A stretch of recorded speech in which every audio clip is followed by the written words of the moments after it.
نحمدہ ونصلی ونسلم علی رسولہ الکریم اما بعد فاعوذ باللہ من الشیطان الرجیم بسم اللہ الرحمن الرحیم ما سلککم فی سقر قالوا لم نک من المصلین صدق اللہ مولانا العظیم وصدق رسولہ النبی الکریم الامین ان اللہ وملائکتہ یصلون علی النبی یا ایھا الذین آمنوا صلوا علیہ وسلموا تسلیما اللہم صلی علی سیدنا و مولانا محمد وعلی آل سیدنا و مولانا محمد وبارک وسلم وصلی علیہ الصلاۃ والسلام علیک یا سیدی یا رسول اللہ الصلاۃ والسلام علیک یا سیدی یا حبیب اللہ۔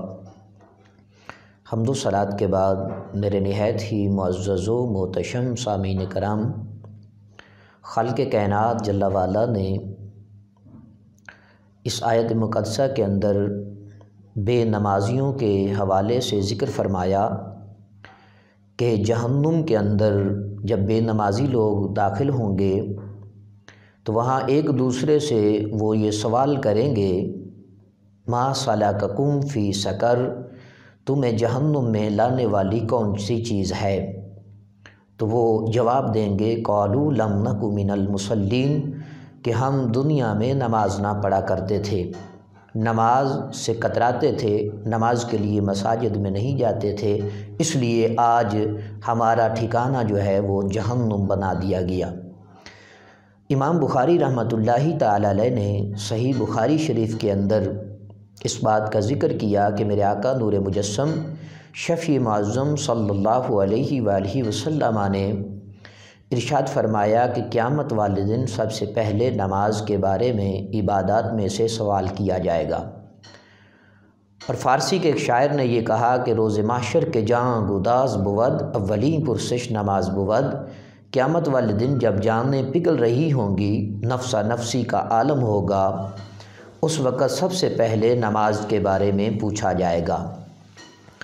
خالق قدوس جل وعلا نے اپنی لاریب کتاب کے اندر دوسرے مقام پر ارشاد فرمایا فخلف من بعدہم خلف اضاعوا الصلاۃ واتبعوا الشہوات، بعض ناخلف لوگ آئے جنہوں نے اپنی نمازوں کو ضائع کیا اور اپنی شہوات کی پیروی کی۔ فسوف یلقون غیا، عنقریب انہیں غی کے اندر ڈال دیا جائے گا۔ نماز یہ فرض عین ہے ہر مرد اور عورت کے اوپر۔ کوئی بندہ جو نماز کا انکار کرتا ہے وہ کافر ہو جاتا ہے، جو جان بوجھ کر نماز کو ترک کرتا ہے وہ بھی کفر کے قریب پہنچ جاتا ہے۔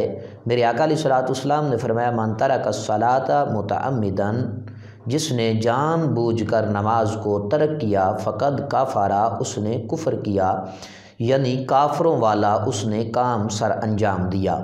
میرے آقا نور مجسم شفیع معظم صلی اللہ علیہ وآلہ وسلم نے ارشاد فرمایا کہ مومن اور مشرک کے درمیان فرق جو ہے نماز کرنے والی ہے۔ نماز کو فرقان کہا گیا کہ یہ حق اور باطل کے درمیان تفریق کرنے والی ہے۔ نماز کی پابندی جو ہے مسلمانوں کے اوپر لازمی قرار دی گئی ہے۔ قرآن پاک میں اللہ رب العزت نے متعدد مقامات پر نماز کا حکم فرمایا کہ نماز کو قائم کرو۔ میرے آقا نور مجسم شفیع معظم صلی اللہ علیہ وآلہ وسلم نے ارشاد فرمایا کہ کسی کے گھر کے باہر اگر ایک نہر ہو اور دن میں 5 مرتبہ اس میں وہ نہاتا ہو، کیا اس کے جسم کے اوپر میل رہ جائے گا؟ صحابہ کرام نے عرض کیا میرے آقا نہیں رہے گا۔ تو آقا علیہ الصلوۃ والسلام نے ارشاد فرمایا کہ مومن نمازی کی مثال یہ ہے کہ وہ دن میں 5 بار نماز پڑھتا ہے، اللہ تبارک و تعالیٰ اس کے گناہوں کو معاف فرما دیتا ہے۔ اللہ تبارک و تعالیٰ ہم سب کو پنجگانہ نماز با جماعت مسجد میں ادا کرنے کی توفیق عطا فرمائے۔ خود بھی نماز پڑھیں اور اپنے دوستوں کو، اپنے بچوں کو، اپنے اہل و عیال کو نماز پڑھنے کی ترغیب دلائیں۔ نماز جو ہے یہ فرض عین ہے، نماز سے ہم بھاگ نہیں سکتے ہیں۔ الحمدللہ ثم الحمدللہ اللہ تبارک و تعالی نے ہمیں 5 نمازوں کا تحفہ عطا فرمایا، لیکن ثواب 50 نمازوں کا رب کائنات عطا فرماتا ہے۔ اللہ تبارک و تعالی مجھے اور آپ کو عمل کی توفیق عطا فرمائے۔ وآخر دعوانا ان الحمد للہ رب العالمین۔